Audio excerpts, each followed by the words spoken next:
related to the Sebastian Rogers case. This is going to blow your mind, guys. I've been personally covering the case of Sebastian Rogers, a 15-year-old autistic boy that disappeared from Hendersonville, Tennessee. His mother, Katie Proudfoot, and stepfather, Chris Proudfoot, came out and told their stories in this interview about what transpired related to the disappearance of their 15-year-old son. Katie, Sebastian's mother, describes the day before he disappeared, Sunday, February 25th. They went to BJ's, he got a colossal popcorn, he was just a very happy, jovial young man, and they came home, put some snacks away, and then they went to a local bowling alley, and next to the bowling alley was a steakhouse where they ate. After they ate, they loaded up and went home. He took out the garbage, and the rest is history. He goes to bed at 9 p.m., Mom goes to bed at midnight, she awakes at 6 a.m. to wake Sebastian up as she normally does, and he's gone. Christopher Proudfoot states that he was not even in the area at the time that Sebastian left the home, that he was many miles away as he was working in Memphis and staying in his camper in Mississippi. A lot of people watching this case unfold became very, very skeptical of both Katie and Christopher Proudfoot's story about what happened leading up to Sebastian's disappearance. Many people noticed the deep abrasion scratches in some areas looking like bite marks on Christopher Proudfoot's arms some 8 days after Sebastian disappeared. Seth Rogers, which is Sebastian's biological father, decided to start doing some ground searches and raised money on a GoFundMe page to aid those efforts. Christopher Proudfoot threatened Sebastian's father in a lawsuit related to the GoFundMe page, and also the fact that Seth appeared to make the family, the other side of the family, look bad. Many people went out searching for Sebastian Rogers, and the one thing that was missing out of all the efforts volunteers put forth was Christopher and Katie Proudfoot. And when people asked them why they weren't out searching for their very son that went missing from their home, they told people that it was because law enforcement told them to stay home. However, that very evening, they were seen at a barbecue joint outside of the home enjoying a dinner. Meanwhile, never once searching for their very son that they say they care about and want to come home. Media was in an uproar, demanding answers from both Katie and Christopher Proudfoot why they're not helping with any searches for their son. And what was their response? They got in their camper, packed it up, and took off.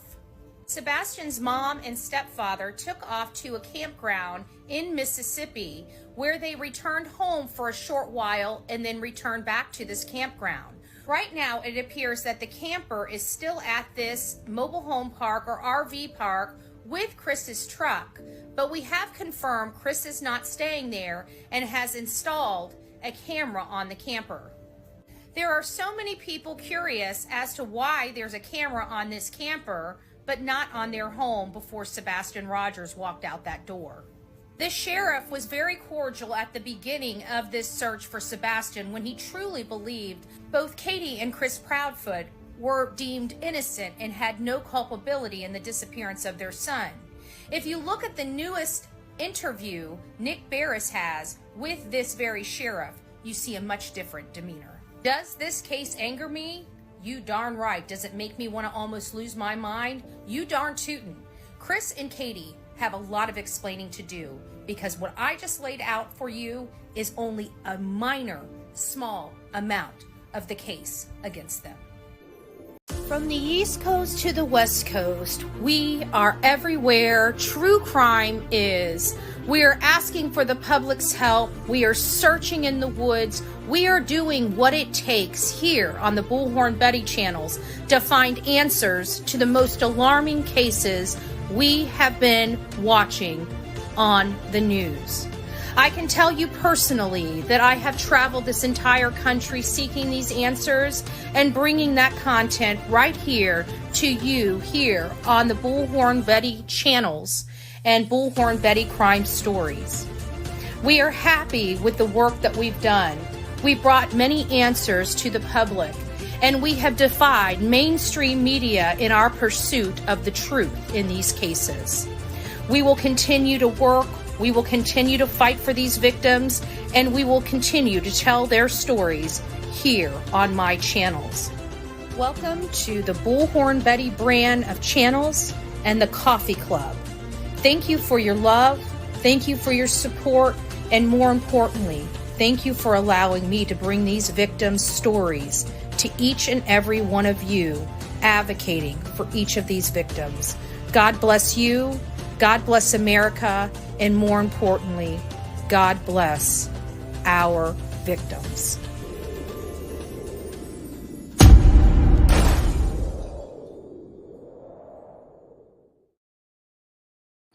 Well, good afternoon, my beautiful people on YouTube and X. I am running on X, haven't ran on X in just a little while, and I don't really know why I haven't. It's nice to see you. I'm Bullhorn Betty, and we are discussing the case of Sebastian Rogers. Sebastian Rogers is a 15-year-old autistic boy that disappeared from his home in Hendersonville, Tennessee, and has not been heard or seen since. We've got a lot of information that has come in related to this case. And I just realized while I'm talking that I forgot to do my photo arrangements.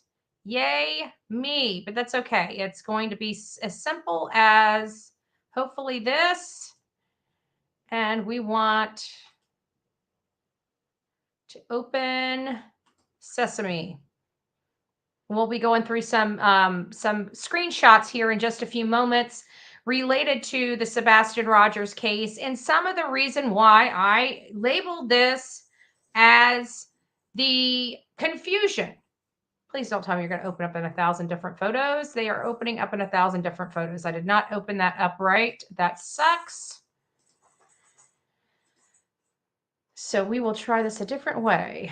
Can we open this up a different way? Sorry, my computer's thinking because I'm online. So we'll just wait for a few moments while it pops up everything so I can close it out and start over again. But while we're waiting, I will say QRBP PB, it's nice to see you. Bullhorn Betty is present. Chica in Connecticut is up in the house. Our beautiful Pebbles, Sheila, it's nice to see you. It's me, Laura. It's nice to see you, my love. Who else do we have? Bobby's up in the house. Georgia, Patriot Woman. We always love Patriot women up in the house. We definitely try to inspire. Working and cooking and watching all the same. We love double duty. I Spy's up in the house. It's nice to see you, Lois. It is great to see everybody. Who else do we have? Vermont girl, Christy. It's nice to see you. Lady 7 Up. Well, hugs, my love. Hugs. Victoria, it's nice to see you as well. Maria, the Real Me Too, our beautiful Real Me Too's up in the house. Sonia is up in the house. It's nice to see you. I can always tell who gets here first. I'm just joking. I'm not taking notes over here. I'm not taking notes over here. You never know. You never know. No. Chris, it's nice to see you. Hello, everyone. Trees, it's nice to see you as well. Southern's up in the house. West Virginia, Holla Girl is here. Rebecca, it's nice to see you, my love. Rory's up in the house. I think I said hi to you, Christy, but if I didn't, hi.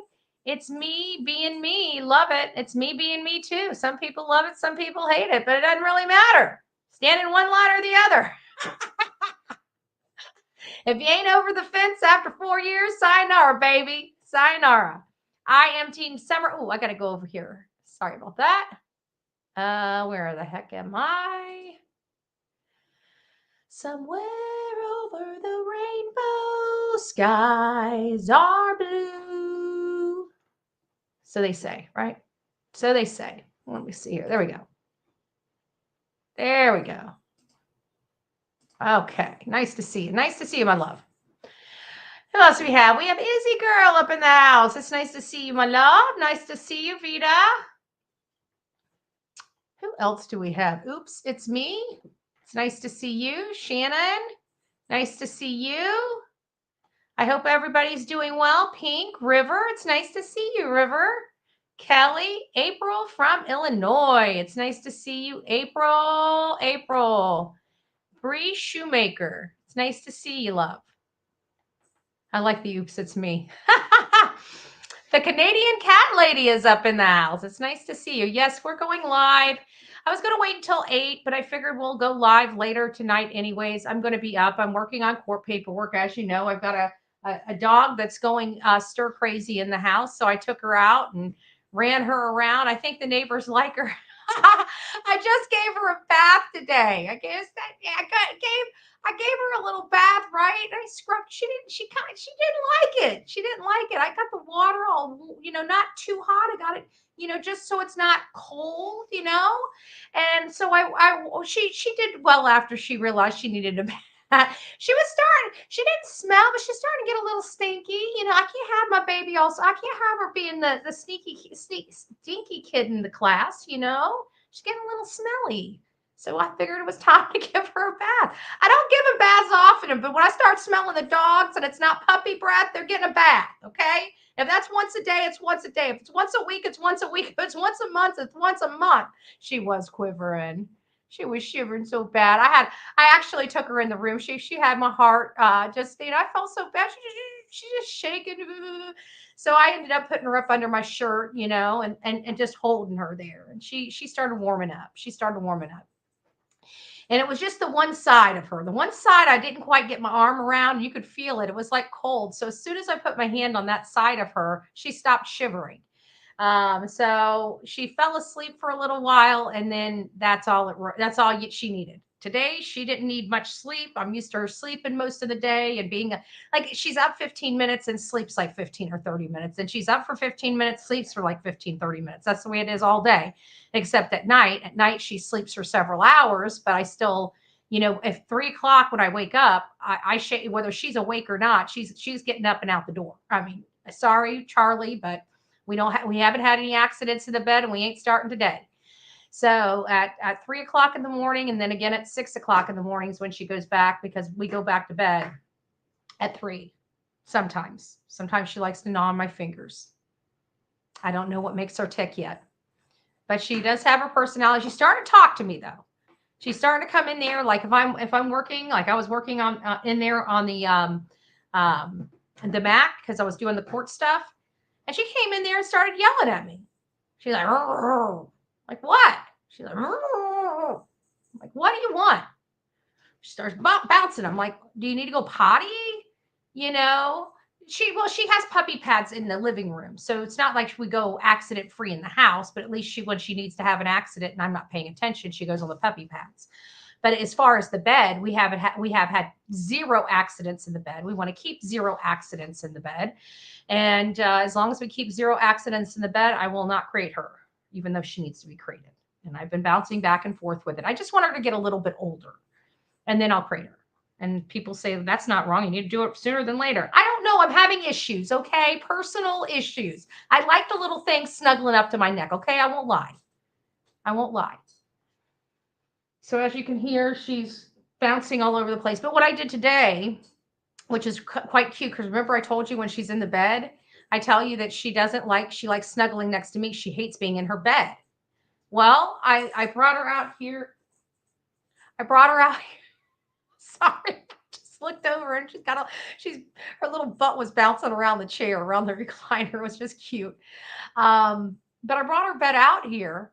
And now she likes playing in her bed when it's on the floor. When it's in my bed, she wants to snuggle next to me and hates the bed. When it's on the floor, she's up under there playing with her blankie. What? I know, right? It's weird. It's just weird. So, but she's doing really good. She's really happy today. And it was so funny because we're getting a lot of rain. I just had the yard mowed. The yard needs to be mowed again. And so it's just getting like right about her head. So she looks like a little bunny jumping in the forest. She bounces. She's like, she hops. Not bounces. She hops. She hops like a bunny. She uses her back legs and hops. And I was telling Glenn about that, and she, oh, thank you. God bless you. And so I was sitting there talking to Glenn because, his dog was at the gate, and we're trying to get them, acquainted, so that they can be buds. And it was just funny. I'm like, Glenn, I have a rabbit. I don't have a chihuahua. And he started laughing at me. And he's telling me that Emily used to do the same thing. And right about that time, here comes my little Delilah rabbit hopping. And I said, did you see that? He goes, yep. I said, tell me that's not a hop. And he goes, that's definitely a hop. So, anyways, guys, we're here for Sebastian Rogers. Thank you for letting me kind of go in. You guys are going to hear her running around. Hopefully, she doesn't cry. But if she does, we'll take care of it. Sebastian Rogers, again, 15-year-old, disappeared. There are a lot of things that went on in that household that just doesn't make sense, that were just a little bizarre for that night. I mean, it probably on any other night wouldn't have been so bizarre, if a boy didn't disappear all the same, right? And in this particular case, we learned we're just going to go through some simple information here. I know it was disclosed a little bit in the intro video that we did. But there's one other caveat to that. That video obviously was done earlier on. Chris's camper is still at that RV park from the last I heard from it. But listen to this. We heard that they have not seen Katie's truck or Chris's truck or Katie's SUV there at all. Somebody even advised that there was a package that was delivered from Amazon and it was gone. So people kind of believe that there may be somebody staying in the camper. I don't know. Could Chris be staying there and parking his car somewhere else because he's sick of people keeping an eye on his movements, which is I kind of understand. After 5 months, you don't want people, running by and everything like that. So I can understand that. But, on the same sense, is he working? Because I can tell you when I went up to that job, not that I was expecting to see Chris, because, again, I did not have any contact with people while I was in there, except people from our channel. I met several people from our channel that provided me some information. And of course, I went to a job site, spoke to some people there that were on the street and away from the job. They were going into the job, and yes, they did work inside that job, but you know what? They were willing to talk to me, and I didn't bother anybody. There were many hours before the job started, and people were kind of hanging out in their cars and on the roads waiting to start their jobs. So they had nothing better to do but chit chat. So we chit chatted, that's all. But I never called anybody. Nobody was ever feeding me any kind of information. I heard that there were some rumors going out that I was getting fed some information about Chris, Katie, their whereabouts and stuff like that. And that couldn't even be further from the truth. I was not trying to get a hold of, if I wanted to get a hold of Chris and Katie, I would have knocked on their damn door. They were home. So there's no possibility of me wanting to speak with them or anybody else related to their whereabouts. I already knew where their whereabouts were. Why? Because they were home. That's why. So there was no need to do any kind of sneaky stuff, And the thing is that Katie was home. She was home with her son, and they were in a locked home. According to Katie, the windows were all secure, and so were all of the doors when she woke up, which is what concerned people, because Katie was adamant that Sebastian walked out the front door, but nobody saw him walk out the door. Nobody heard him walk out the door. There's no video evidence of him walking out the door. And Katie is adamant that the entire house was locked and secure. The only reason why they assumed that word that Chris hates, right? The word that Chris hates, assumed and speculation, is exactly what Chris and Katie did. They assumed and speculated that their son walked out the door, which is a little odd because when you hear their story over and over and over again, with all the wild changes in their story nonetheless, the one thing remains the same, is that Sebastian wasn't a runner, always left the house with shoes on, and would have most likely took his most prized possession, his Switch. That's his most prized possession. Does he have a thing for flashlights? According to his father, he does. I asked him myself. I said, is this really a thing with the flashlights? And he goes, yeah, he's got a couple at the house. Okay. Enough said. But would he go for the flashlight as opposed to the switch? That's the question we need to be asking. And my answer would probably be a no, no, no. He would probably go for the switch as opposed to the flashlight. Especially because my understanding is the flashlight was old. He liked playing with it, but it didn't work. So it had no use. But again, that's rumor. I didn't hear that from Chris or Katie or Seth. I didn't hear it from them coming out of anybody's mouth. It was some rumor I heard on maybe one of these channels, chats, who knows. I heard it through the grapevine, right? Ask LE why they don't let the FBI get involved if they can't solve this. Everybody keeps bringing up this FBI thing. It's very, very simple. It's jurisdictional. It's a jurisdictional issue right now. The only way that the FBI, in my opinion, unless there are some, something else, in my opinion, unless I'm not thinking of something, it is my understanding that the only way the FBI can literally lead the investigation is if there can be federal charges. Okay? What would constitute federal charges? What would constitute federal charges is typically somebody crossing state lines, Sebastian being forced over a state line. Now you have multi-state, that kind of bodes in with the federal law. Okay? When you have something in like isolated in a state, and I know you're going to say, well, how do we know he didn't go over to Mississippi with Sebastian? That's it. How do we know? They cannot get involved on a hypothetical. So unless there's something I'm unaware of with the federal investigators,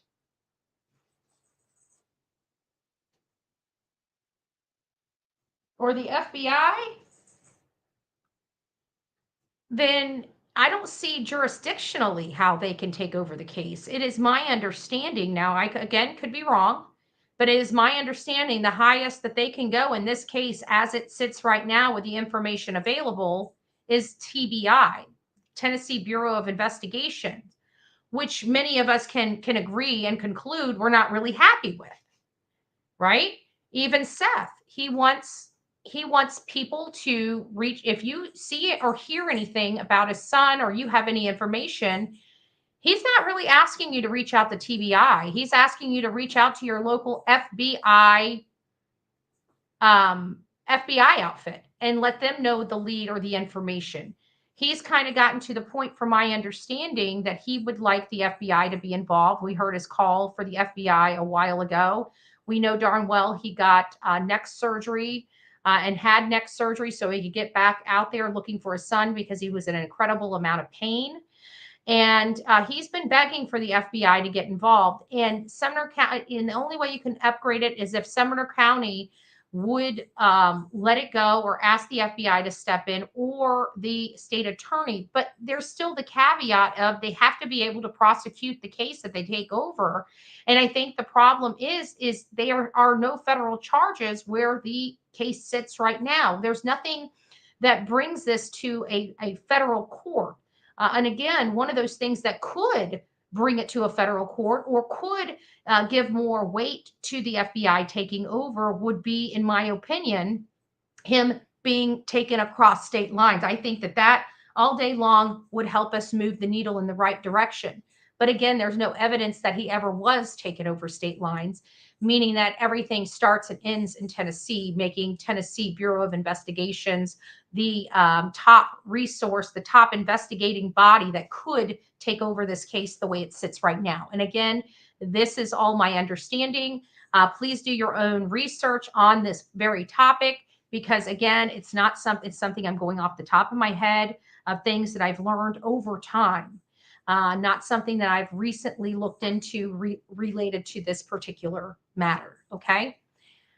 Hopefully that's helpful. Hopefully that's answered your question at least.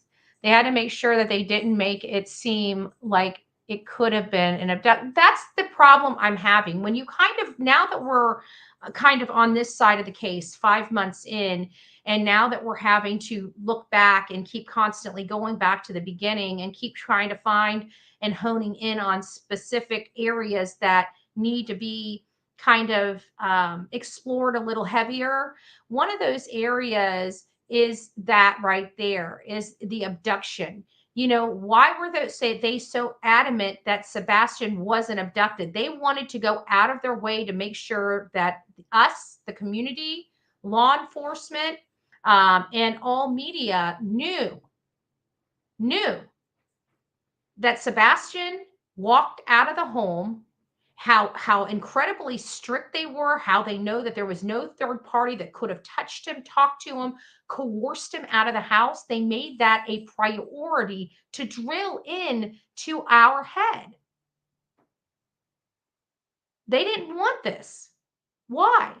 Because I truly believe that if they would have said, and I kept saying, you guys remember, why are they giving up their plan B? Why are they giving up their plan B? They're trying to say that this boy was not abducted, so much so that Chris went on several different podcasts, YouTubes and stuff like that, professing that. And even so much as telling, what was it, Smiley's World?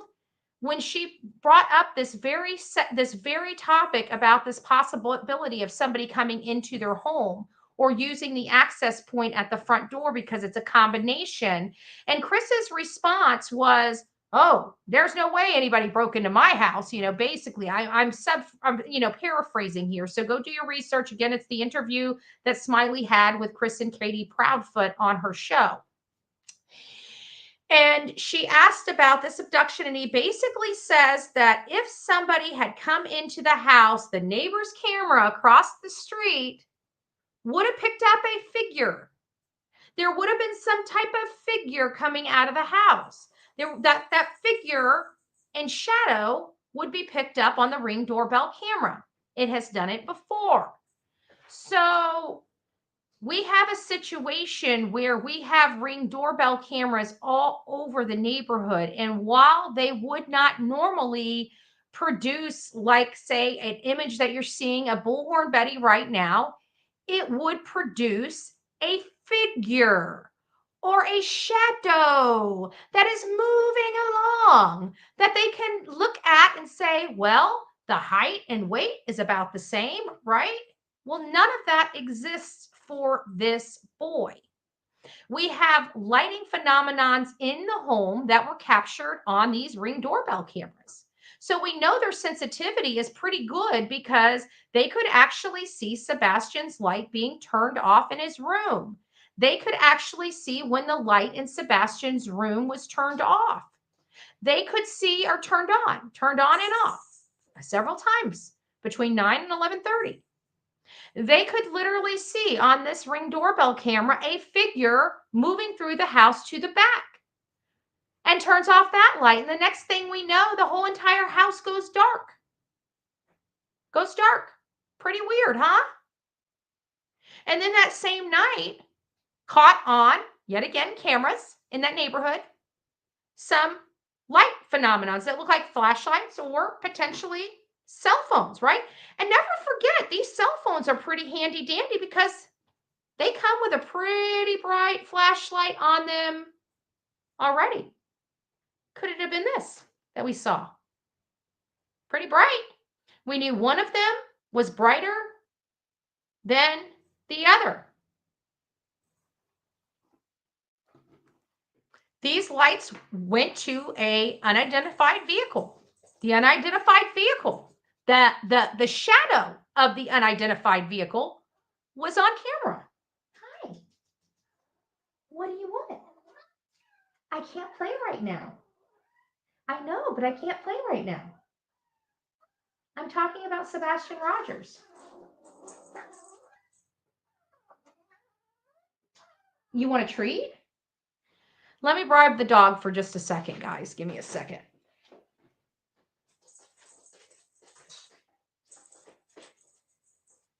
You have made a mess. What have you too. Why? I know. Let's just say hi. Let's say hi to everybody since you like making a mess. For those that are new to the Bullhorn Betty channel, we are the Coffee Club. This is the first espresso bean for our channel. And trust me, she's an espresso bean. This little thing, this cute little face, my living room right now. I'm going to fake it till I make it. No, I'm just joking. That's what they make vacuum cleaners for. And she's so cute. She's my baby.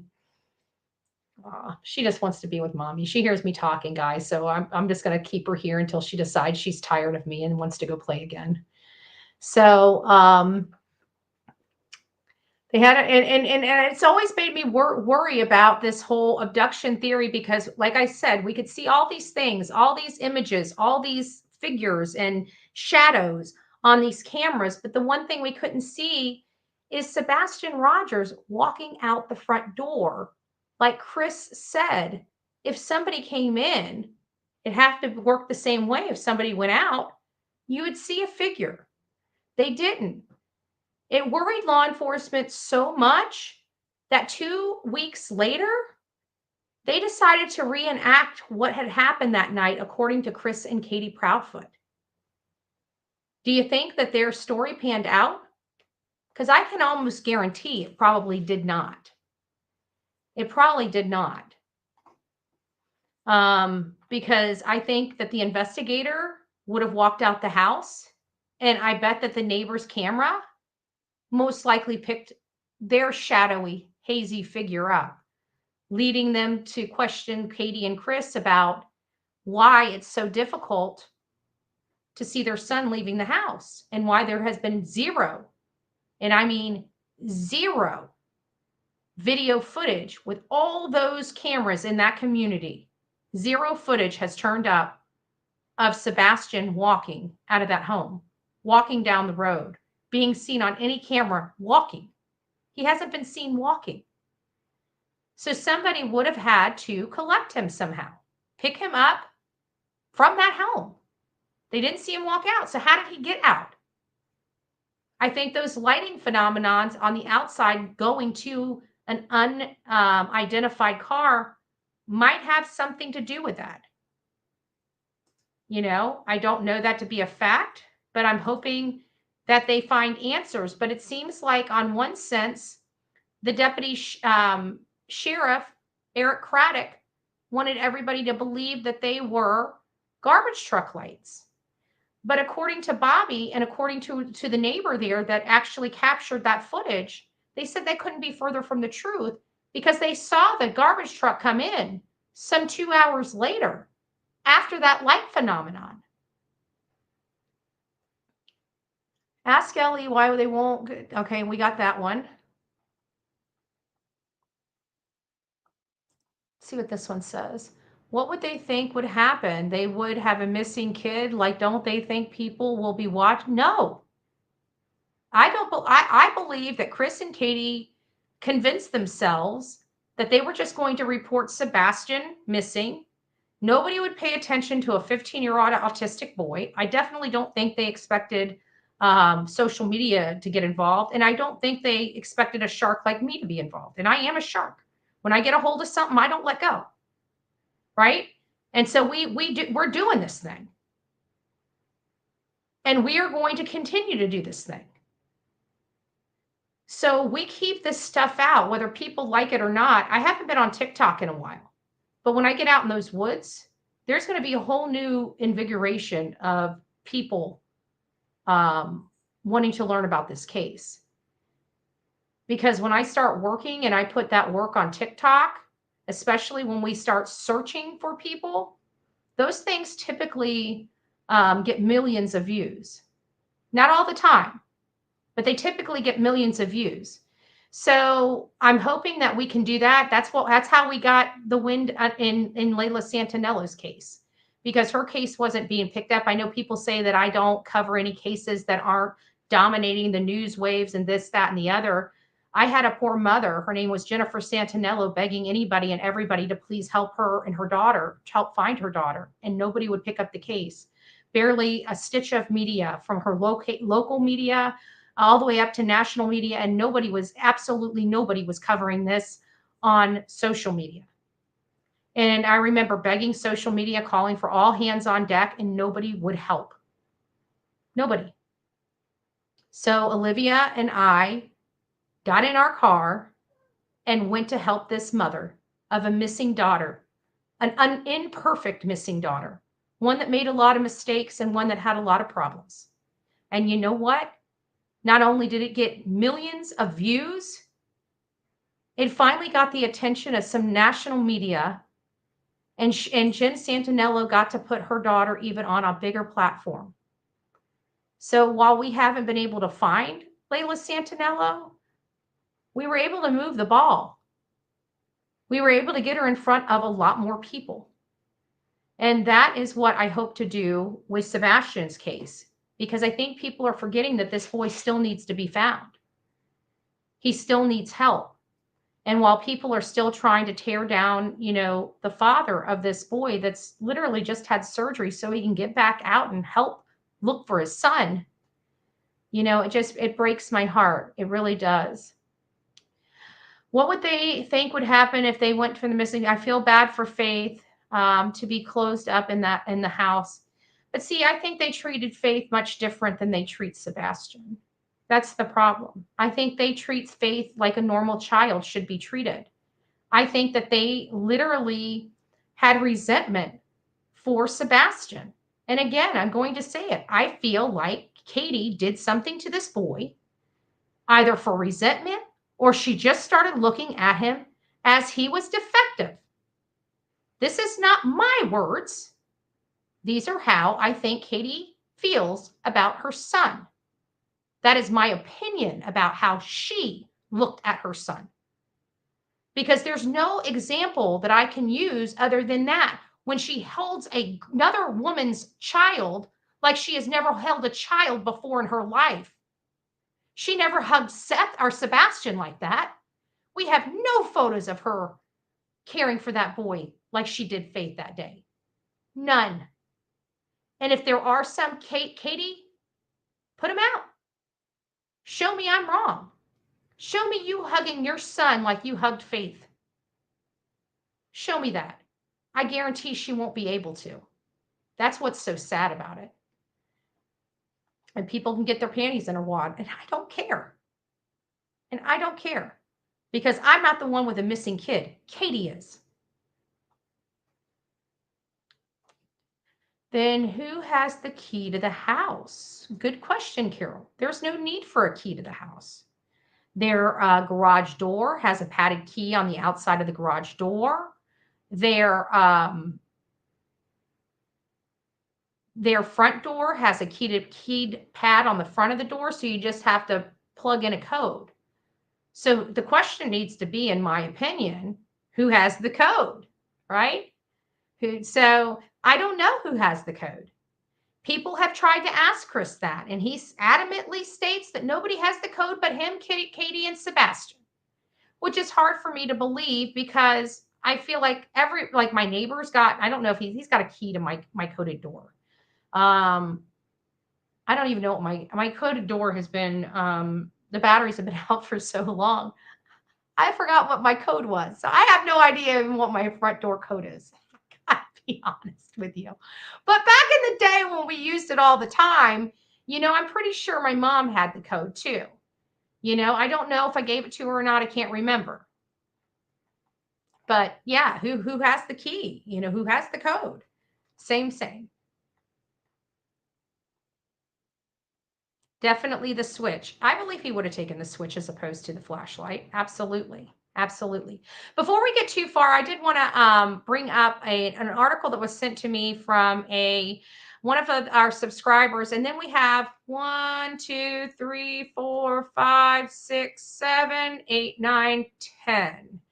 And 10 other emails that we are going to be discussing. Okay, here we go. So this is something that somebody sent, and I thought this was pretty interesting. 174 of the 175 found. First responders work together to find missing, endangered people faster. And I thought this was interesting. Take a moment to look at these faces tonight. These are your neighbors who have wandered away from home in the last few weeks here in Duval County. Now, all of them were found safe, but it can be it's just a helpless feeling when a relative with autism or dementia disappears. Tonight, in our special I-Team report, The Finders, I-Team investigator Jennifer Waugh takes you behind the scenes, showing you the training emergency responders receive to bring the missing and endangered home much faster. When someone you love who has special needs wanders off, they oftentimes don't know to ask for help, or they simply can't. And finding them may seem like looking for a needle in a haystack. And you worry, did they wander deep into a neighborhood where no one noticed them? Or could they be lost in the woods near your home and in danger? But as we found out, there is a real science to finding the missing, and now we're seeing how it's used. White male, 6'1", 215 pounds. Time is critical finding the missing. He was last seen wearing a blue hat with a baseball logo. Police and fire rescue converge on the west side. You guys are going to be JSO strike team number 1. They're trying to find this missing man who wandered away. The 49-year-old white male that's been diagnosed with an alcohol-induced dementia since 2022. He has a 4-hour head start, but these first responders already have a good idea how far he may have walked. He's not going at a fast rate, so there's a likely chance he'll be within this 0.2 miles. Within the first, I want to say, few hours. JFRD engineer Don Murray is a tracker who uses data collected from previous searches involving dementia patients from around the country to map and pinpoint where the missing person might go. Information that can be downloaded through a QR code by searchers so they can take the map with them during their hunt. But they all go off statistics, and the numbers don't lie. Which is why they start by looking in the... They all go off by statistics, and numbers don't lie. And I know a lot of people don't like statistics, and they hate when I bring up the fact that there are statistics out there and statistics don't bode with what they're saying, and I get heat for it. But at the end of the day, we look at statistics in a lot of these cases, including this type of work right here. The woods near where the man was last seen, then spread out on foot, by car, and all-terrain vehicles, using the data and information they learn from family members to guide them to where he is most likely to have wandered. He likes to walk in past recoveries. He likes the woods. Which leads them to focus on this area not far from the campground where the man was staying. Data reveals someone with dementia typically walks in a straight line, would stay on a path. If he wanders off it, it would not be more than about 20 feet. That's interesting information. Most people with these types of conditions, like Sebastian, would walk in a straight line. This is great critical information we can use. Just as on the side of the trail here. This clue tells them they're searching in the right direction. There's 2 strike teams on Trail 5. While this is just a training exercise, the missing man is a police officer posing as someone with dementia. We have our crew going to Trail 1. The program used to find him has already been proven to work. I have a trail cam north end of Trail 5. It was implemented for the first time about 5 years ago when 6-year-old Braxton Williams, who has autism, and his 5-year-old sister, Bria, wandered away from their home in the Paradise Village Mobile Home Park on the west side. It was a desperate search involving more than 100 officers and fire and rescue crews. People who live in the White House community here have still not forgotten it. They were searching every house. They went inside my house under the bed, and there's only that much room under the bed. Everybody was looking here, there, and everywhere for the kids. After 2 days of an exhaustive search, Braxton and Bria had still not been found. Sergeant Michael Mons was helping to lead that search along with JFRD Chief Gary Keener, who remembered a retired state trooper he had met months earlier who had created a virtual search program to find missing people in the vast Alaskan terrain. They called him, and he was able to tell them nearly exactly where to look. Mr. Burke said, hey, you need to go in this area where they can enter, and they are going to be within a quarter mile of their residence based on the statistics, and they were 400 yards into the woods in an old water pump house. That is short of amazing. I want you guys to think about that a program can literally he didn't walk, well, of course he didn't. Not in my opinion, he didn't. But this is also explaining how they can find these kids. TBI finds a lot of missing kids. They do. The children, the difference is the children are truly missing. You know, this is one that's not truly missing, in my opinion. I think that this right here, hopefully, is being implemented every single place. But we have children that are found each and every day by Tennessee Bureau of Investigations. That's not my hiccup. My hiccup are the kids that aren't found, that do have suspicious circumstances, that typically do have a parental issue. And that parental issue is probably the reason why they are missing. Those are the cases that I have a problem with TBI. Those are the cases that I have a problem with Tennessee law enforcement. It's not that I think Tennessee law enforcement, they know how to find missing kids. They just don't know how to find ones that aren't missing but are gone. That's, you see what I'm saying? So we need to continue to pray. My understanding is today, from what Seth said, is that we are, they are searching today. I'm not sure where they're searching. I'm not sure if they reached out, Mr. and Mrs. E wanted to help, but I don't know if they were searching private locations that they didn't want to disclose, or if they were, having an open search. But I do know that from my understanding, when I talked to Tony last, they were going to be dropping a boat. So I don't know where they're at or what has you, but I can't stress enough that I hope they don't find anything. I hope that they eventually find Sebastian healthy and well. That's what our hope is. That's all of our hope. Every person in here, even the hate channels, at the end of the day, their hope is that we are absolutely 100% wrong. Our hope is that we are 100% wrong. Everybody's hope is that this boy is found and this boy is coming home to his family and his father. We have to remember, this is Seth's only child, and he loved his son.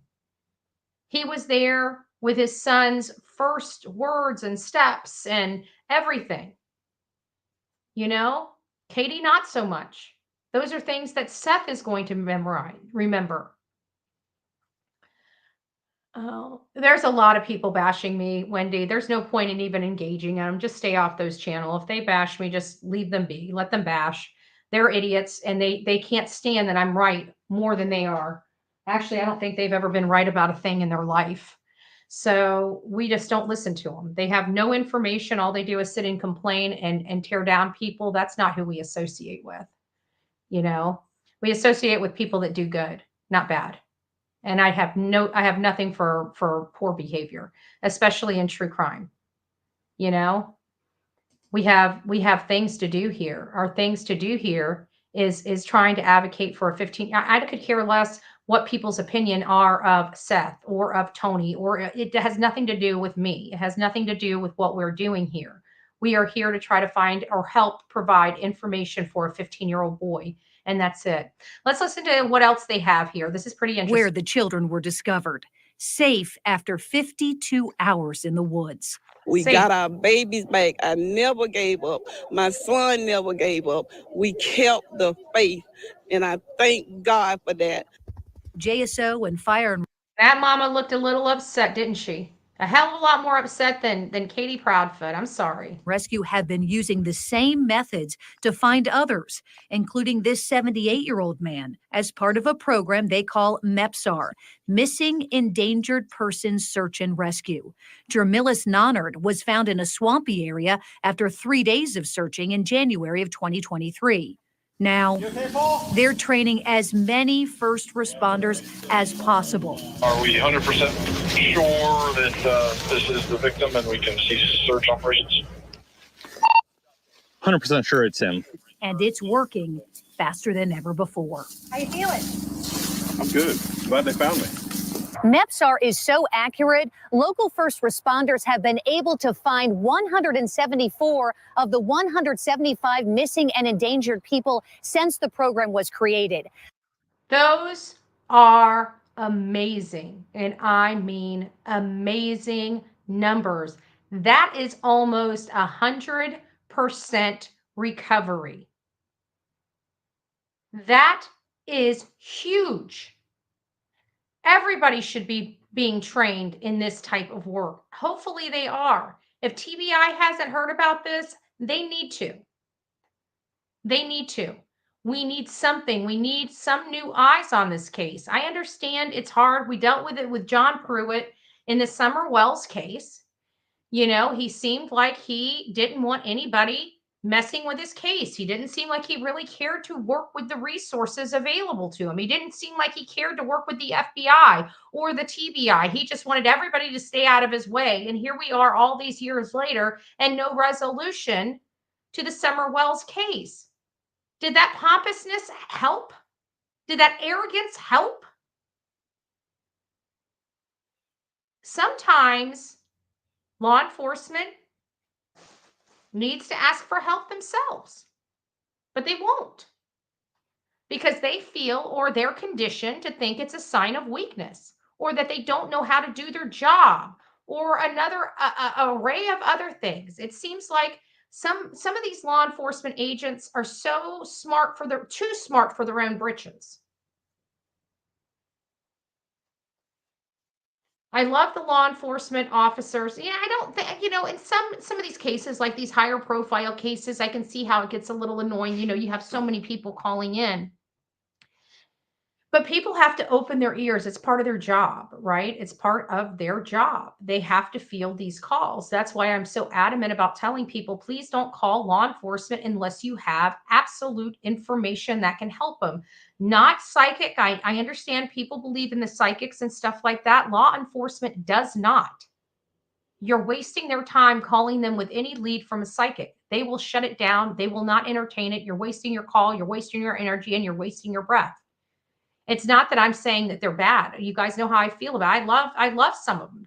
Reverend Diana or Donna.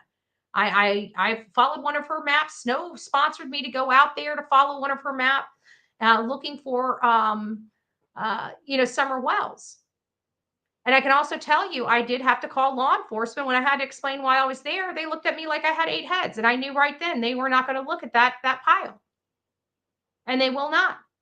They just because you guys believe in it doesn't mean law enforcement. You probably might say, well, they should, and maybe they should, but they won't. So in that sense, talking to them about your psychic vision, or they will shut you down. You'll have to find the information to give it to them legitimately. If the information is true and accurate, then have somebody go find it and take that information to them, the legit information. That's the only way that the whole psychic thing will work for law enforcement. You can't tell them what you know. You got to show them what you know. Aw, thank you, Sadie. It's nice to see you, my love. So it's, again, not to be, we got True Psychic in here. I'm sure she's made some phone calls before. I'm sure people probably looked at her with 8 heads. I guarantee if she's made any call to any law enforcement, she can confirm what I'm saying. She can absolutely confirm what I'm saying. They don't like psychics. For law enforcement, it was literally Sylvia. Is that her name? Sylvia? It was back in the 90s. Anyways, Sylvia was like, she was like a last ditch effort, but she came so highly recommended that law enforcement did use her. And honestly, she did solve some cases. So why law enforcement doesn't use people like this, I don't know. You know, I have no earthly idea why that be the case. They have worked in the past. We had literally a reality TV type show back in the 90s, early 2000s of the psychic detective. Please ignore the drama channels because sooner or later they will get their karma. BHB, only my opinion. I am, but I'm still going to complain here and there, you know, because it's just wrong. And if we don't talk about it, people don't know it's wrong. I don't say their names. I don't give them the plug. I barely ever bring up anybody's name on this channel. Nobody can say. Half the people think, I swear to God, because I don't use their name, everybody thinks I'm talking about them. It's absolutely ridiculous. No, I'm not talking about you, or you. Half the time these people are, did you hear what she said? I just start laughing. I'm like, did you really think, like, these people really think that I really give a crap about them? Like, I don't. They're the only ones that give a crap about me, that it's not reciprocated. Katie would have nothing if Chris left her. She knows how Chris treated his ex-wife. I don't know, Ginger. It sounds like she might have a little more meat on the bone than you might think. I'm just saying, she got the house. I can tell you that. She's got the house. The house is hers, dead to rights. She's first position. Now, she'd end up having to buy Chris out if she wanted to keep it. But I can guarantee that house, she's getting the lion's share of any type of equity in it, if there was any.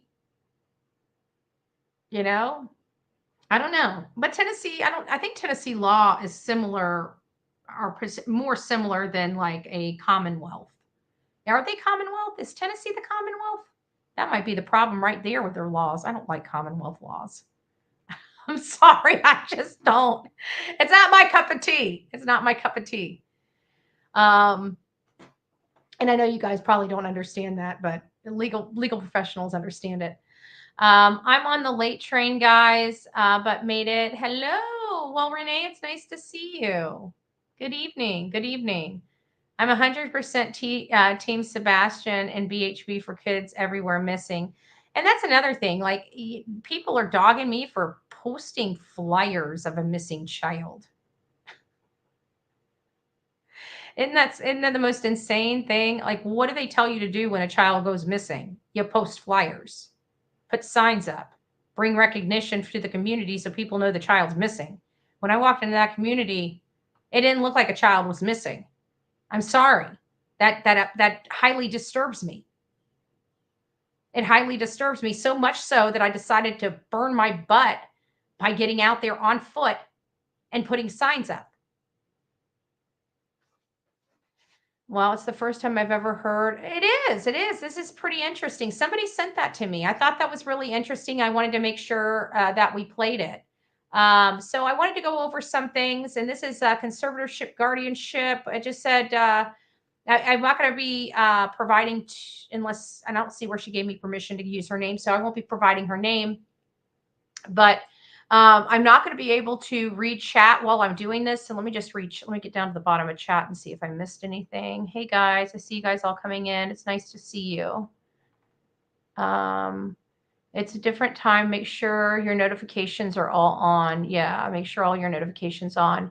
Get their names out there, their faces out there. Keep looking. That's what we're supposed to do as parents. Amen to that.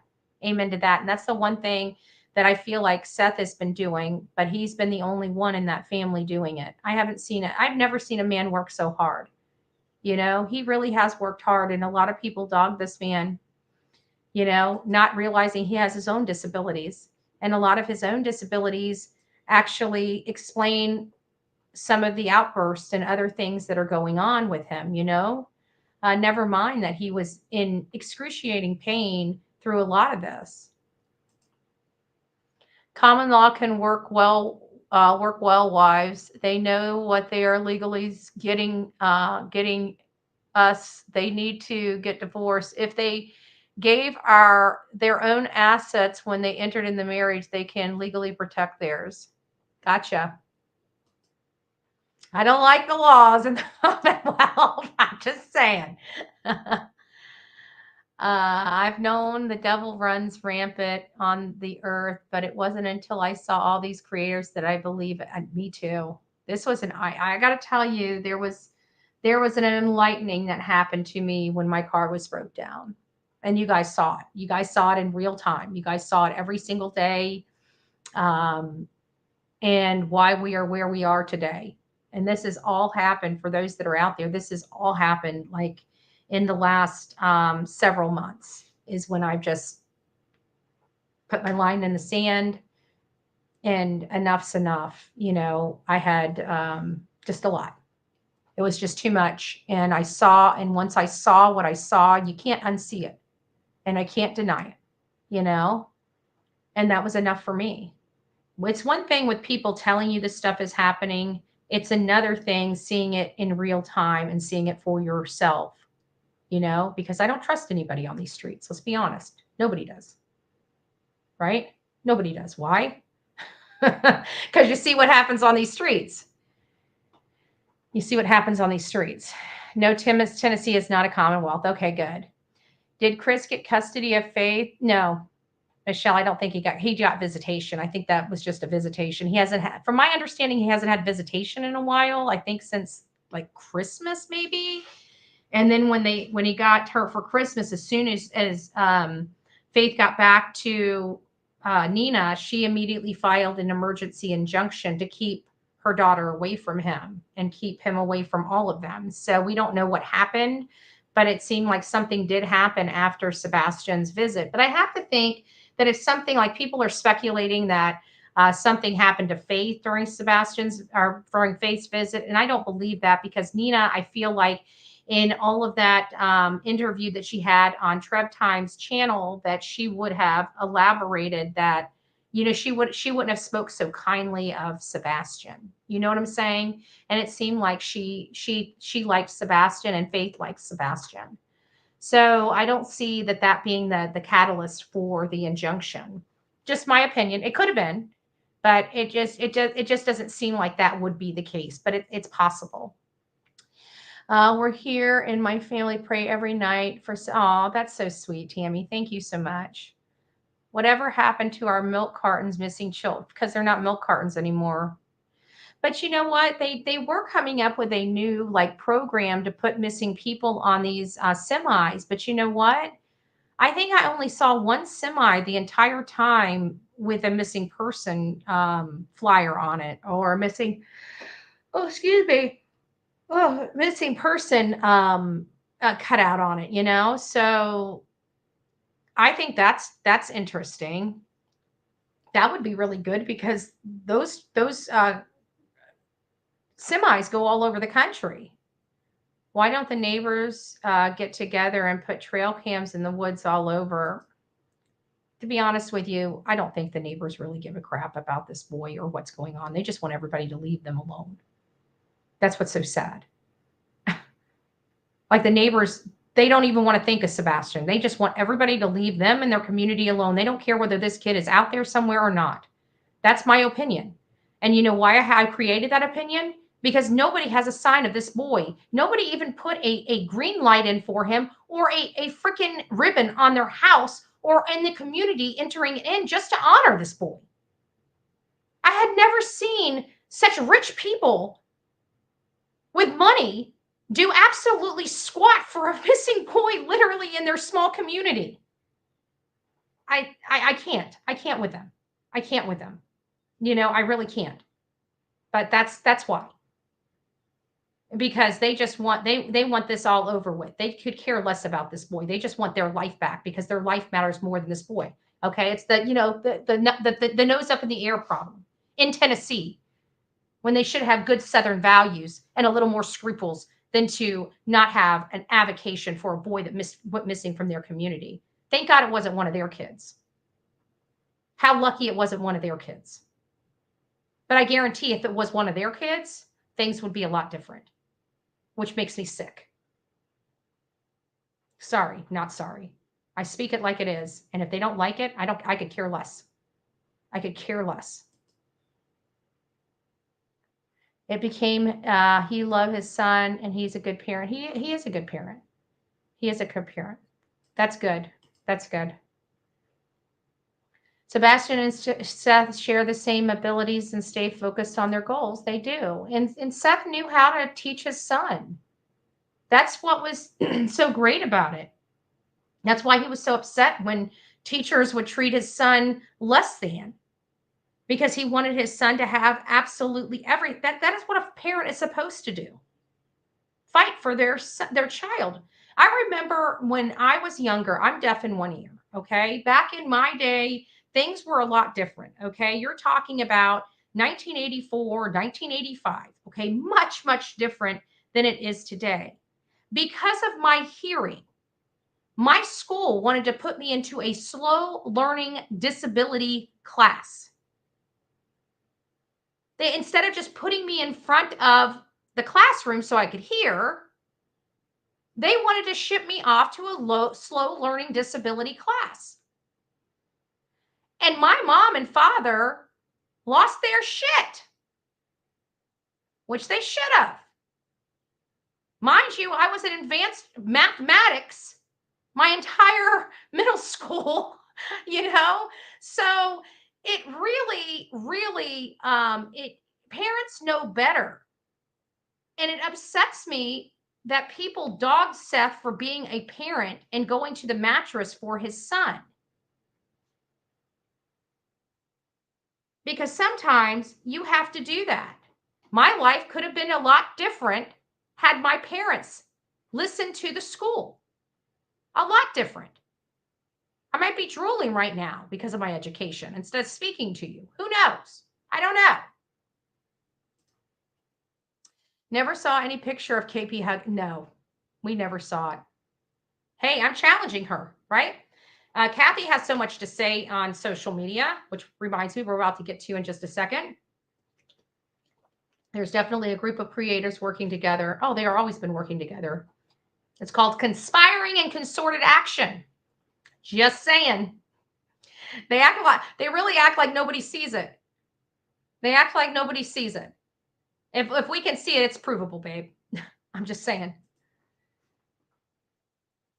Good vibes and loves and prayers. Oh, that's so sweet. That's so sweet. They will destroy themselves. Yep.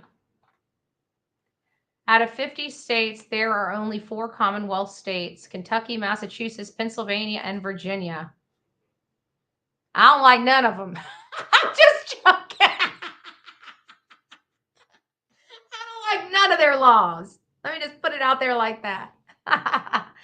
Okay, let's get on. Let's get on with some of the stuff we've got. Okay, so the first email, I'm not going to read the name. I'm just going to read the information. I just wanted to share a bit of information. My son is 25 years. He is 25 and he's autistic. We used to live in Paris, Tennessee until he graduated from high school and then moved to Kentucky once I got married. In Tennessee, when my child with disabilities turned 18,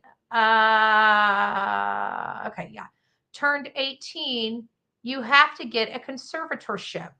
Tennessee forces you to pay quite a bit of money to get the process done. Plus, my son's father, who was a deadbeat, who never did a thing, stole for, substance abuse money, and lives in Ohio. I was forced to track him down. I had to get him to sign off. So I was the sole caregiver. Totally unbelievable. Tennessee sucks. Asterisks. I moved to Kentucky in 2017 when I got married right after her son graduated.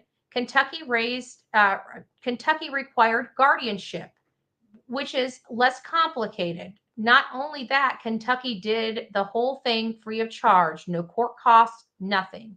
The Tennessee lawyer had the nerve to charge to transfer the paperwork and pay court costs in Tennessee for the magistrate to sign the transfer. I had to call Tennessee lawyer twice, and they charged $35 for each call. The free Kentucky lawyers had to call Tennessee to explain how to file the paperwork and what the statute or is it I think you forgot to see statutes. Maybe I pronounced it wrong or spelling wrong. Statutes were because they were a bunch of idiots and had absolutely no clue. Tennessee sucks bad. I am so glad I don't live there anymore. Interesting. Never even thought about that. That would have been coming up soon. That's interesting. And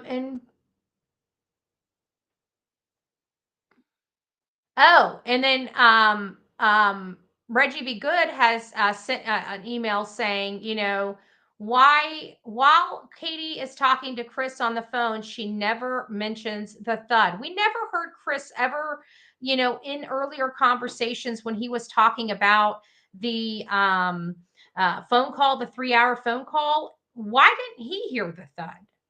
Why didn't he say when we both heard the thud and I heard my wife call out to Sebastian and I heard him in the faint background saying, "It's okay, mama." He never, ever, ever confirmed the thud. He never confirmed the thud while he was on any interview. I have to apply for guardianship this year. I'm in New York. Wow. I had no idea all that stuff happened. Wow. That's something. I didn't know.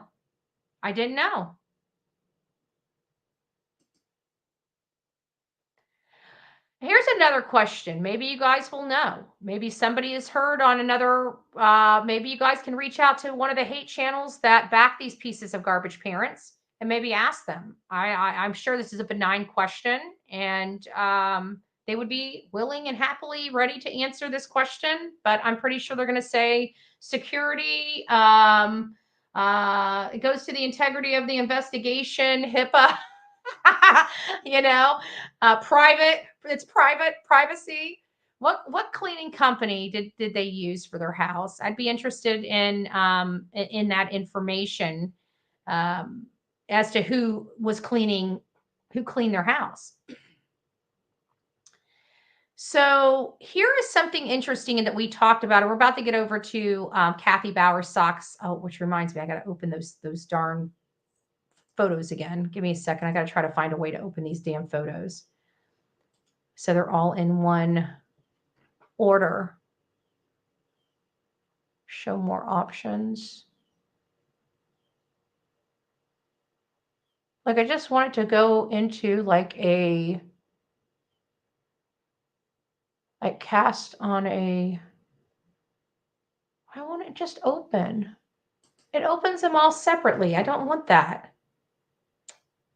This is so annoying. All right, we're just going to have to wait for them to all open. I'm just going to have to read them individually. I don't know why they can't open in just a one thing and then I can just click through them. They're literally opening in their own individual photos. It's driving me crazy. So this is what it says. It says, "Hello, I'm a mother of a 15-year-old high-functioning autistic son. My son is in school and tests." This is related to what Katie originally said about Sebastian being 15 years old, him being in a 15-year-old body, but him being childlike. I can't remember the word she used, but something to that effect.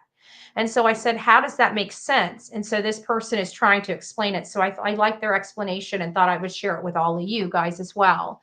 I'm a mother of a 15-year-old high-functioning son. My son in school tests at 12th grade level. So he's very book smart. However, he is socially at the age of 8 or 10-year-old level. He can tell you facts and information about a lot of things that I didn't even know, but he plays games and toys of a younger kid. When we would go to the store, he holds my hand till we get in the store and holds onto the cart the entire time. This makes it hard for him to make friends. I hope this helps understand a little more about high-functioning autism. If you have questions, please feel free to contact me. Thank you for that. Thank you very much for that. You know who provided that. And here's another one from another one of our subscribers. And so she says, I'm watching your show about Kathy Coward's socks lying and not or not, and you are asking about him performing at grade level and having a childlike mind at the same time. My son is developmentally delayed and is chronologically 16 years old, but processes some information and has behaviors of a 5-year-old. Talking to him, you will never know it unless you have continued contact and interaction. I would never tell the public he is like that unless it was absolutely necessary. There's a difference between developmental and intellectual. Also, him having to wear pull ups after potty training is called incoprices and in process. I pronounced these before and now I can't pronounce them. Incoprices, preces, and I can't remember it. She's going to have to put some pronunciations. And in recesses, I think is what it is, but I can't, I think I'm butchering it. And is usually a trauma response.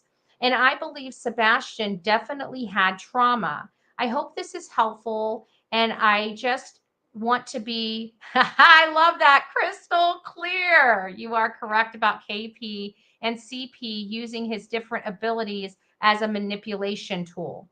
They're sick individuals, and I don't care if Sebastian himself came back and told us they had nothing to do with his vanishing. I still think they're sick and twisted because of their behaviors, attitudes, and movements. There's a special place in hell for them. They should have just let him go to his daddy's. I'm beyond sick and tired behind what's happening. Sebastian Wayne Drake Rogers, God bless you and you're beautiful for real. Thank you. You're more than welcome to use my name or contact. Okay, thank you. So I'll just use your first name. That was Alicia. Alicia sent us that. And thank you. That was very, very helpful. And I think that was very helpful for my audience as well. So Alicia, thank you so much for that. There's a couple here. It says, did you find out if Kate and Kathy were actually what they were actually wearing that morning? That is why I brought this one up. One of our subscribers is asking what Kathy and Katie were wearing that morning. We didn't hear from Seth other than she was fully clothed, because that was the point I was trying to make, because I was trying to make that she would never have had time to change her clothes out of her pajamas and should have been there in her pajamas. But we do know that they were wearing clothes. So that is a great question that we should be working on finding out. And if anybody has any information about what they saw, like Miss Bobby in the community, that neighbor that stopped to ask Katie what was going on, if anybody knows those people and can find out what Kathy and Katie were wearing that morning, if you could please email me at bullhornbetty@gmail.com, that would be absolutely wonderful. Wonderful, wonderful, wonderful. We got just a few more, just 2 more emails, and then we're going to get into the photos and talk about Kathy Bowersox, because she's been a chatty Kathy here lately, and it makes us wonder, why is she trying to put a spin on this? We already know, and I've already caught her in a one lie. We know that they're intentionally trying to cause confusion surrounding this case to manipulate people or forget what they knew at the beginning. So let's just read this and then we'll get on to it. It says, I've been researching the sheriff of Sumner County, and this is from our, I want to say this is, oh, good gracious, I know who this is. I don't know if this is Merle's mom or Nola's mom. I can't remember, but you'll know which one you are. I've been researching sheriff of Sumner County, and I thought that Eric Craddock was the sheriff, but he is not. He is the deputy and lead detective. He's also a candidate for sheriff in 2026 elections. Wow. Sheriff Roy Sonny Weatherford's term is 2022 to 2026. I've attached a receipt for Craddock and the link for Weatherford. Of interest on the receipt of the two, the witness signature, which is Angela Craddock. Does she work for the clerk of court? Also, Craddock reported 2 contributions during that period, one from Sheriff Weatherford for $1,000 and one from Hearst Real Estate Property for $1,000. Interesting given Kathy Bowersock's occupation and that she is affiliated with several real estate agencies. That might be something people may want to look into. I have also been researching company campaign donations made by the Bowersocks and the Proudfoot. So far, zilch, she says. Zilch. Well, they are tightwads. Remember, they won't even pony up a single dollar to help find their grandson slash son and stepson. So, I mean, there is that. We can't forget that. And this is one that I can share. And here's the elected official, Sonny Weatherford, right there. Right there. Old Sonny sounds like he's ready to retire and live the good life, right? Retire and live the good life. The last time, and this is something I found out too, the last time Katie posted anything about Sebastian on her Facebook page was May 29th. She did check in to Myrtle Beach on May 1st. Just thought I'd throw that out there. And that's that. Okay, guys. So there is our roundup of information related to this case. Now we're going to get into the meat and potatoes of this conversation, which really is Kathy Bowersock's statements and her potential involvement in the disappearance of Sebastian Rogers, which I do believe is possible. We would have never believed Kathy Bowersock's involvement had it not been for Nina and for Nina's heartfelt interview that she gave. And many of us, people can put on a great act. That was not an act for me because I truly felt her pain. And unless she's an award-winning nominee for like an Emmy, then that was pretty heartfelt for me. Very, very heartfelt for me. Pit Road Mama, it's nice to see you. Nice to see you, my love. So in this, and remember we were having some confusion with little D and big D, and we were looking for Danny Guy and Danny Guy. Everybody kept calling Danny Guy Big D. Well, Danny Guy is not Big D. I finally got an opportunity to lay my eyes on the man with a plan. Why are these things not opening? Dad, burn it. I'm getting frustrated. I don't know how to open this stuff. View. Maybe that's what I need to do. View. Preview pane. There we go. Maybe I'll be able to do it like this. Let's hope I can do it like this. Let's hope. Let me get back to the other side. Let me get back to the other side and see if we can do this thing. Okay. Give me just a second. Okay. So we're going to Windows. We're going to do, okay, we'll do this. Hopefully this is not sharing too much information. Oh no. No, let me see something here. Sorry, guys.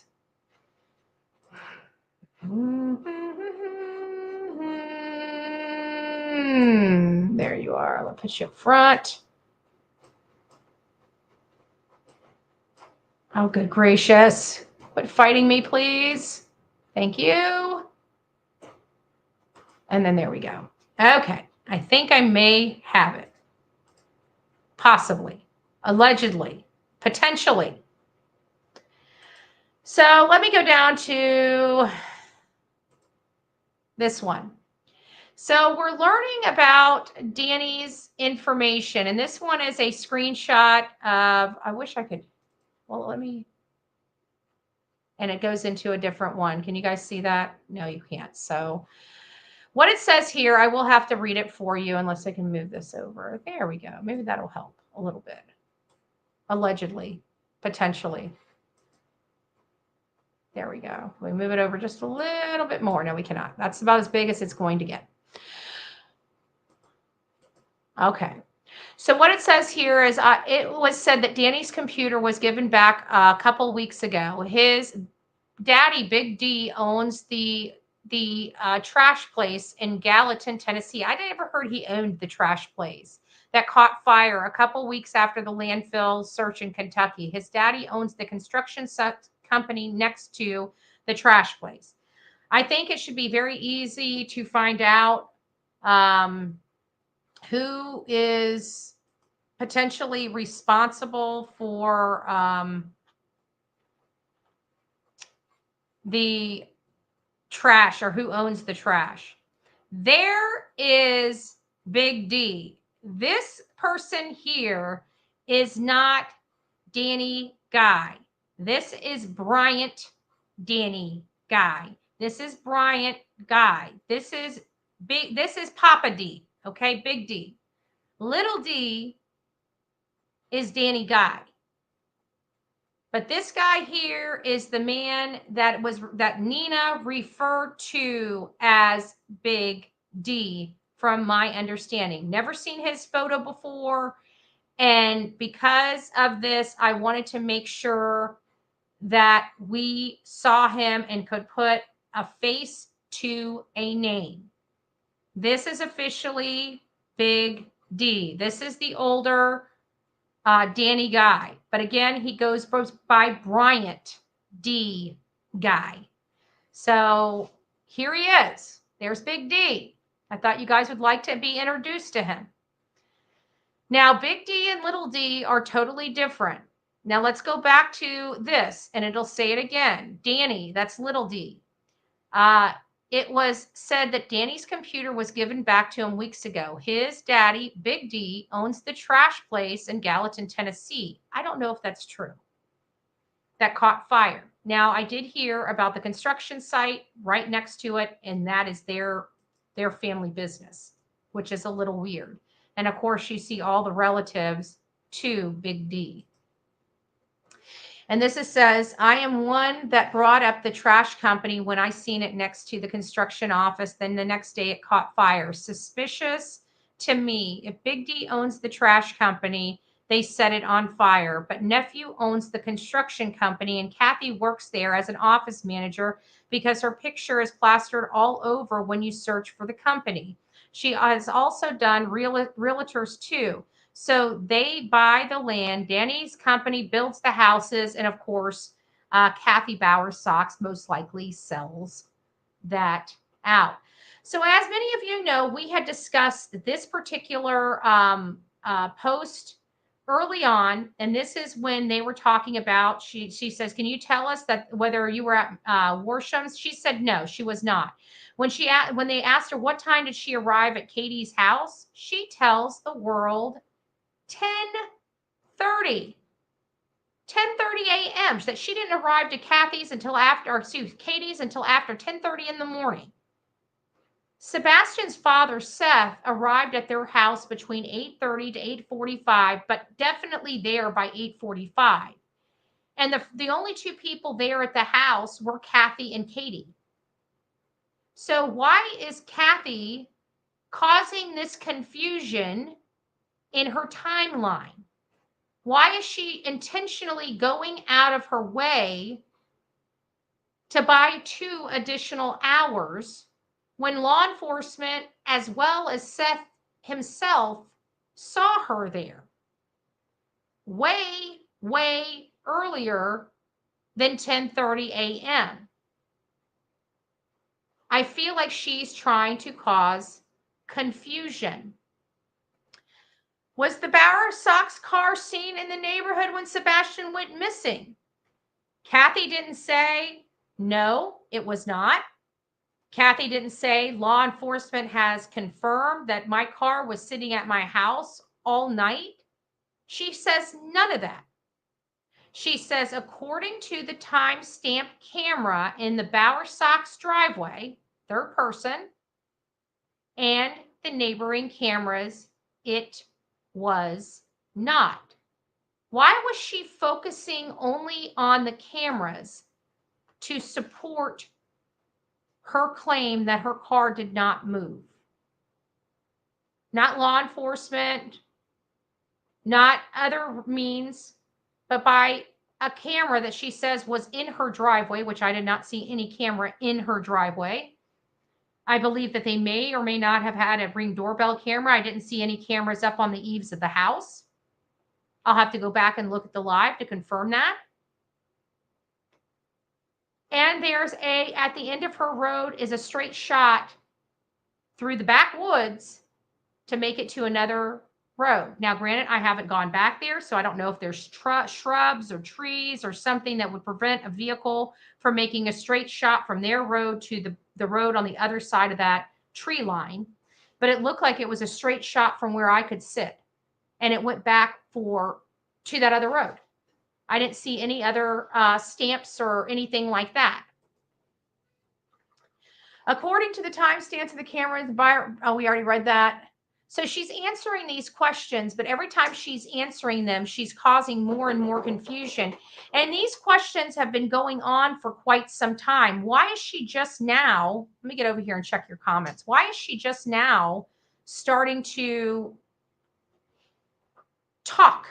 Starting to say, it seems like they're in damage control. You know what I'm saying? It seems like they're in self-preservation mode right now. The only time we ever hear from Chris or Katie is when they need to make us believe something, or to try to do damage control for something that law enforcement has questioned them. Now I feel like that this is what the Bowersox are doing. They're in self-preservation mode right now. And now Kathy is starting to break her silence all over social media. Why? So she can say, oh, I know you guys aren't going to believe me, but this is what truly happened. You guys will never believe the truth. Is that why she goes there? Because at that point, if she knows nobody's going to believe her, why bother even responding and creating the BS?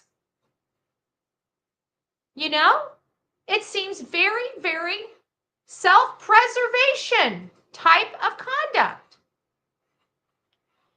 And so this one is Sarah Shelton. What answer do you think she's going to tell you? And even when she tells you that she doesn't do, you think people are going to believe her and stop all the nonsense? Because it doesn't make sense. She can't answer the question. And not only that, why would she say that there's timestamp footage of her car being there and not produce the timestamp footage? Because if she produced the video, there would be nothing anybody can argue about. Would a few people say, you know what? I can tell you that if I saw a video, if Bullhorn Betty personally sees a video where her car is in her driveway and does not move the entire night, I would come to my platform and tell you guys that. I surely would.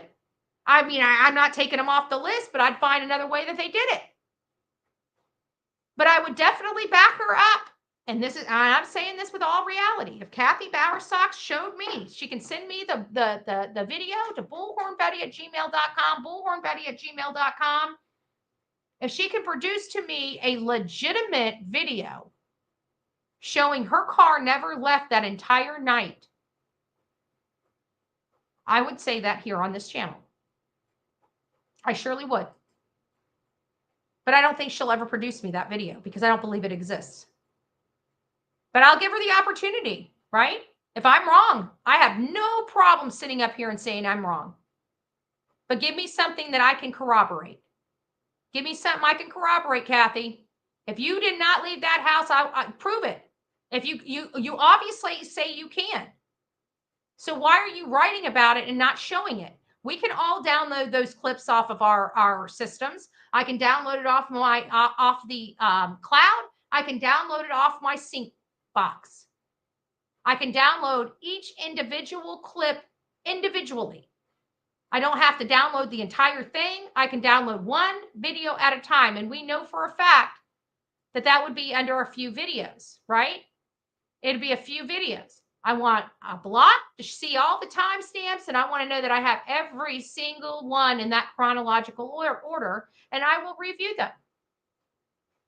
And if you could produce them and I'm wrong, I'll happily sit up here and say I'm wrong. But I don't think I am. One person says, Kathy, with all due respect, I appreciate you answering the redundant questions, but just as you stated, it doesn't feed into their narrative. Therefore, it won't stop the nonsense. I hope this comes to a positive ending for your family. Sebastian comes home and your lives go back to normal as possible. Yeah, the problem is he's not coming home. Problem is he's not coming home. And people are thanking her for answering the questions. Jessica Bright says, since you've been on here, maybe you can help clear up some speculation if you don't mind. Could you please answer the following questions? Can you tell us where were you at? Oh, we already read those. I guess these are repeats of some of the stuff we already had.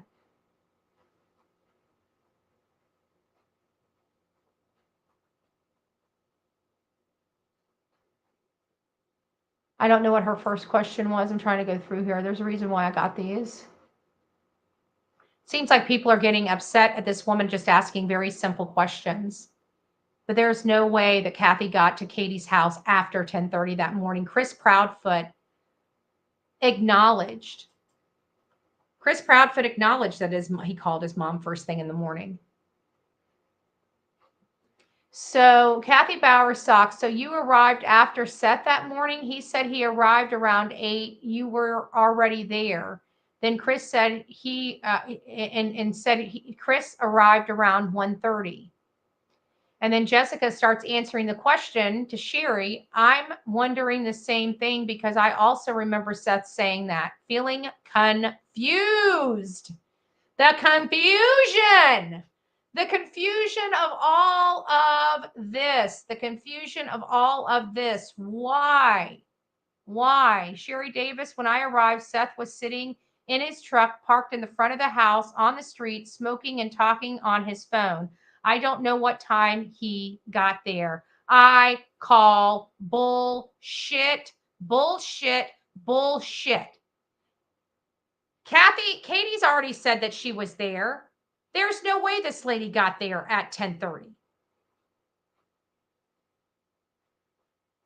There's no way that she could. I have a hard time with that. It says, Kathy, I would assume that Katie's dash cam footage would be another means to also confirm she did not meet you as well, right? So people are challenging Kathy on this information. And Kathy is still going on. Once again, my vehicle and myself weren't anywhere near Warsham's or Hendersonville. Also, again, the truth isn't anywhere as exciting as the lies and crap that have been fed to the public for monetary gain of soulless people until people are willing to consider how much they have been conned and emotionally abused. It will not matter how many times I tell the truth because you are a lying bitch. That's why. You are a liar. Just like your son saying he arrived at work at 5:15 in the morning. Just like he said he didn't do anything with Sebastian, didn't have anything to do with it, hasn't been home, has been this great guy, yet we have CPS all over him, and you, my sister, trying to kidnap a kid already. So all of a sudden, she's chatty Kathy, trying to direct the narrative, kind of like her son used to do. Interesting. I wonder if the heat's starting to set in on all of them. It sounds like she's been questioned by law enforcement. Sounds like she's been questioned by law enforcement. Chris said he called his mother early to go straight over there and help Katie. Now all that's out the window, or did his mother forget he said that?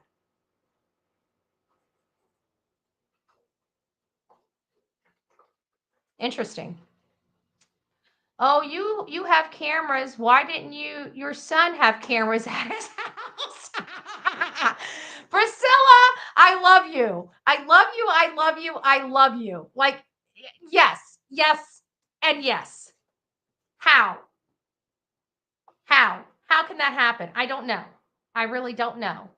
Priscilla, I guess for the same reason I have a trash compactor and they do not. My home, my choice. What a cocky bee. What a cocky bee. Yet your vehicle was spotted at Warsham's early that morning.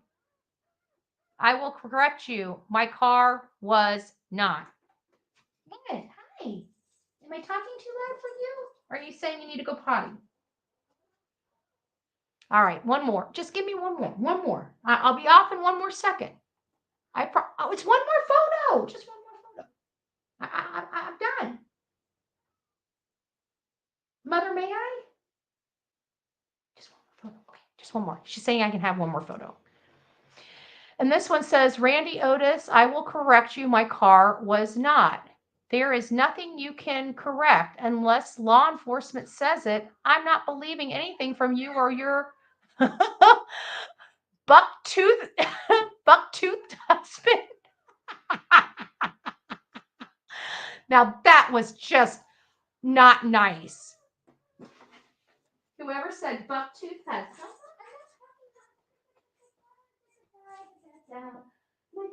Girl. Hi. Hi. Okay, she's back. She's back. Aw, she's back. Okay, so now I get to go over here and see you guys' comment. Oh, look at that. Sonia, thank you so much. Sebastian Strong. Oh, Sandra, it's nice to see you. Sandra became one of our newest YouTube members. Welcome to this crazy family. I know this face is cuter than this face. I get it. I get it. But thank you for supporting it. And IK3, thank you so much for gifting a Bullhorn Betty membership. If you received your Bullhorn Betty membership, please don't forget to tell IK3 thank you so much. And I know that that's supposed to mean something. I just don't know what that whole little thing means. And I'm not going to try to figure it out, but I know it means something very special to you. Yeah, she is sweet. She is sweet. What was the Facebook group?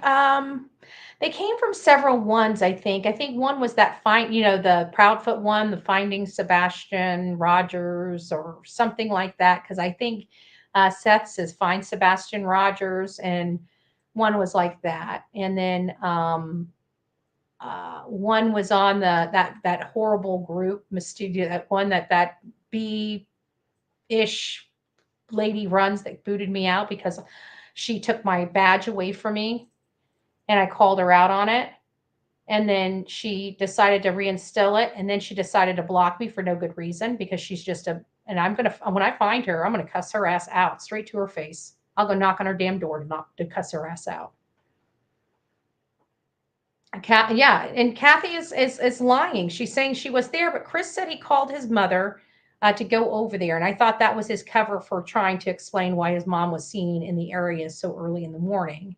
And now she's trying to say that she was not there, that she didn't get there until 10:30. There is one thing that the neighbor said is that when she drove by, she said she saw people in the yard, but all she recognized was Katie and Seth. And I don't know. And she said that was early in the morning before, I want to say, did she say before 9? We'll have to go back to Miss Bobby's interview and read what was said. But apparently they didn't know who Seth was, but now over time they knew who he was and they know who was in that yard. Was Kathy there?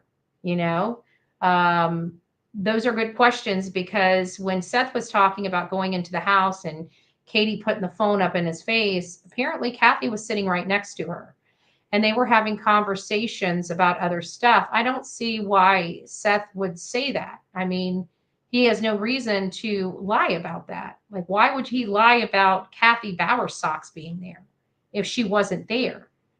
Nobody would have left Katie alone because, again, she was dealing with cops at 7 o'clock in the morning. She's not dealing with all of that by herself, especially when there's family in town. And what type of mother-in-law is Kathy waiting until 10:30 to go over and help her daughter-in-law? That doesn't even remotely make sense. That doesn't even remotely make sense. None of this stuff makes sense for a reason. And now we've got Kathy interjecting bunk information into this story to add another additional layer of confusion for self-preservation means. And if she really wants us to believe that her car did not leave her house, she just said one critical thing. Her camera shows that that's not true. Well, if her camera shows that that's not true, why don't you just play the damn video? Play that beautiful bean footage, lady. Make me a believer. Okay? That's all I'm saying. Mandy, thank you for becoming the newest member of this crazy crew we call the Coffee Club. We are crazy. We are cray cray. And even our espresso beans are espresso and hop like a rabbit. Just saying. All right, let me see if I can do this left-handed. Oh, I already got screwed up. Hold on, let's see if I can do this left-handed. So I go this way to roll down. The dog's on my other arm. Okay, so now I'm going to try. If you guys have some questions, now would be a time, because those were all the videos and photos and information that I really wanted to go through. Kathy could prove it, Betty, with Infinity Records. Yeah, I know that, but that's a process to get those Infinity Records. She said one thing. She's got it on video. That's a very simple process to download and upload. She can get that out there to the world. She can just reach out to one of those stupid hate channels, right? They'd take that, they'd run with that. That's content. That's content that they can bash Bullhorn Betty. How can she let them pass that by? Go send it out to those hate channels, Miss Bowersocks. Let them club Betty over the head, saying how I'm so stupid and don't know what I'm talking about, and I'm so full of crap, and I lie, and I do this, and I do that. Katie, Kathy, they would be happy to do that all day long for you, boo-boo. Just send them the video. Send them the video. You know? They'll be happy to rub it all up in my face. But you better be able to corroborate that video, boo-boo, because that's where I come in. Because I corroborate the crap out of some stuff now. So that means I will be pulling some video from your neighbors, or at least requesting very kindly. And I have a funny feeling your neighbors probably don't like your ass. And if they do, I'm sure they won't for long. Just saying. Seth says she was there when he got there. Yeah.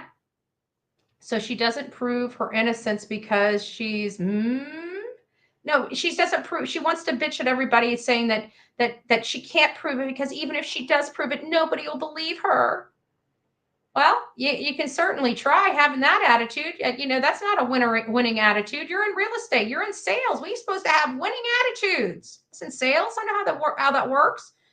We're not supposed to have that pee-poor attitude, Miss Bowersocks. We're supposed to stay positive. If we've got the information, people will believe. But it seems like you don't even believe it. So why would anybody else? Just saying. It's just a little observation there, Miss Bowersocks. Just a little observation. So that's really it. If you guys have any information about Kathy, I would like to find a few. There's 6 people that believe that Kathy Bowersocks was at the Worsham's Plaza. If any of you guys watching me are one of those 6 people, please reach out to me at bullhornbetty@gmail.com. I would like to speak to you about what you saw. If you'd like to be on the record, I'm happy to put you on the record, but more importantly, I'm happy to keep you off the record, right? And so just reach out to me at bullhornbetty@gmail.com, bullhornbetty@gmail.com. I am happy to speak to you. And again, if you do want to come on the record, I'll put you on the record. But if you just want to keep it confidential and want to pass me some information, I'm perfectly happy with that as well. So as you guys have seen, there's a lot of people that are passing me information. We've been talking about a lot of information that's been passed around to me, and you never hear any of my sources' names. There's a reason for that, because I keep you confidential, and I've proven myself to keep people confidential. So if you'd like to pass off some information to me, I'm here for you. I'm here for this case, and I want accurate information I can corroborate. That's all I need. It doesn't need to be your idea. I'll figure out, once I have the information, I'll figure out how I can get it a different method so we keep you fully out of it. I just need a place to go. You know what I'm saying? That's all I need. These people really thought Sebastian would be overlooked. Yeah, I do believe that. I think Chris and his mother both believe that. I think they're fighting like hell because their plan did not work out. Their plan did not work out. Oh, grace upon grace. Thank you. Gifted 1 Bullhorn Betty membership. Thank you. God bless you. She gifted 5. Thank you. Hold on. There were some that just came in. So we've got Mandy. IK3 just gifted 5 Bullhorn Betty membership. Jeez, thank you. If you received your Bullhorn Betty gifted membership, don't forget to tell IK3 Thank you. And also Grace Upon Grace also donated 1 Bullhorn Betty membership. So we thank you for that as well. Thank you guys. And then of course, Mandy, thank you. Thank you guys. That's very lovely. I appreciate that. I appreciate that. My gut is telling me that KP and CP know what happened to Sebastian. I think that wasn't my gut at first. My gut was Chris. All Chris, all Chris, all Chris. But as this case developed, shockingly enough, it's not all Chris, all Chris, all Chris. To be honest with you, it's all Katie, all Katie, all Katie, and Chris was muscle. That's the way I look at it this day and age. So from that, seeing Sebastian, my biggest problem. Oh, Amanda, thank you, love. Betty, why is Sebastian's description different on the Amber Alert than we went through that? Honestly, Donna, we went through that months ago. There's also more paperwork. There was the endangered, there was the Amber Alert one, there was the NamUs one, and then there was the one on the National Center for Missing and Exploited Children, which I think was the Amber Alert one. All 3 of the government documents that I reviewed, all 3 had different dates and different information on all 3. None of them consistent, none of them concise. We literally went through them one by one, and each one of the documents had different information, because I remember going off because law enforcement kept saying, use official information, use official records. There's stuff out there that you can be using. And one of my things is yeah, and here's what we have. And I went through every single one of the issues with all 3 of those posts. None of them had the same information, not one. It was a little disturbing, especially when you're trying to find a missing boy, you know? So it just kind of sucked a little bit. Aw, thank you. I love you. And Delilah. Aw, Delilah, say hi. Say hi to everybody. See, I'm still just a puppy and I love everybody. And I love my mommy. And she just gave me a bath today. And I didn't like my bath. And then I tried to lick the water off me. And now I decided to bounce off the walls and tear up everything. Yay me. I'm an espresso bean. I'm the Bullhorn Betty Coffee Club espresso bean that likes to hop and tear everything up. Not that baby. She is cute. All right, go have fun. Go have fun. All right, let me take this critter outside so she can pee, and we will be back later to discuss more stuff about this. Thank you all for being here while we talk about the confusion. The confusion being infused into this case all of a sudden by Kathy Bowersox, and we want to know why. This feels like she's trying to do what Chris and Katie were doing. Uh-oh, it's getting a little hot in here. Time for damage control. That's the way I feel about this case. Go ahead and hit me up. Don't forget to like, share, and subscribe, and don't forget to comment when this live ends. If you guys have any information about Kathy Bowersox and this whole situation of whether she left her home, or if you have some camera footage, even if I can't use it on here, I'd like to preview it. I'd like to preview it just to see if her information holds water. Anybody willing to help? Please reach out to bullhornbetty@gmail.com. Don't forget to be fearless. If you see something, say something. An ounce of prevention is worth a pound of cure. And until next time, please be safe. But more importantly, let's not engage in the hate and be kind to one another. We got enough junk in this world. We don't need to contribute to it. God bless.